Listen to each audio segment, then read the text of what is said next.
శివానంద లహరి 61 నుండి 70 శ్లోకాలు వరకు పఠనం శ్రీమతి కళ్యాణి ఫ్రమ్ అమ్మా వీడియోస్ కుసుమకుమారి @kusma997.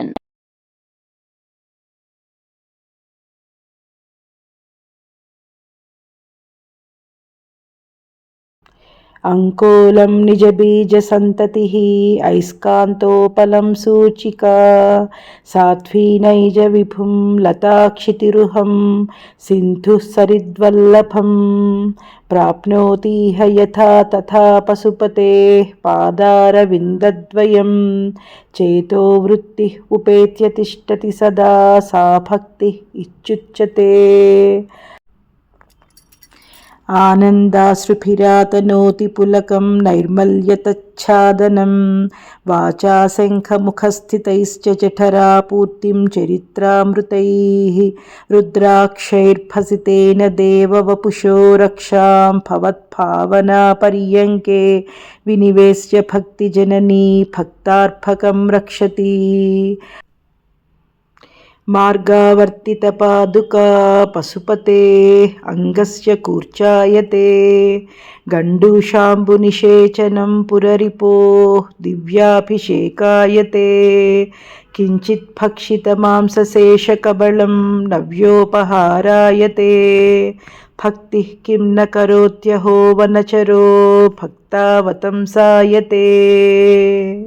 वक्षस्ताडनमन्तकस्य कठिनापस्मारसम्मर्दनं भूभृत्पर्यटनं नमत्सुरशिरः कोटीरसङ्कर्षणं कर्मेदं मृदुलस्य तावकपदद्वन्द्वस्य गौरीपते मच्चेतो मणिपादुकाविहरणं शम्भो सदा अङ्गीकुरु। वक्षस्ताडनशङ्कया विचलितो वैवस्वतो निर्जराः कोटीरोज्ज्वलरत्नदीपकलिका नीराजनं कुर्वते दृष्ट्वा मुक्तिवधूः तनोति निभृताश्लेषं भवानीपते यच्चेतः तव पादपद्मभजनं तस्येह किं दुर्लभम्। क्रीडार्थं सृजसि प्रपञ्चमखिलं क्रीडामृगास्ते जनाः यत्कर्माचरितं मया च भवतः प्रीत्यै भवत्येव तत् शम्भो स्वस्य कुतूहलस्य करणं मच्चेष्टितं निश्चितं तस्मान्मामकरक्षणं पशुपते कर्तव्यमेव त्वया। बहुविध परितोष बाष्पपूरस्फुटपुलकाङ्कितचारुभोगभूमिं चिरपदफलकाङ्क्षि सेव्यमानां परम सदाशिवभावनां प्रपद्ये। अमितमुदमृतं मुहुर्दुहन्तीं विमलभवत्पदगोष्ठमावसन्तीं सदय पशुपते सुपुण्यपाकां मम परिपालय भक्तिधेनुमेकाम्।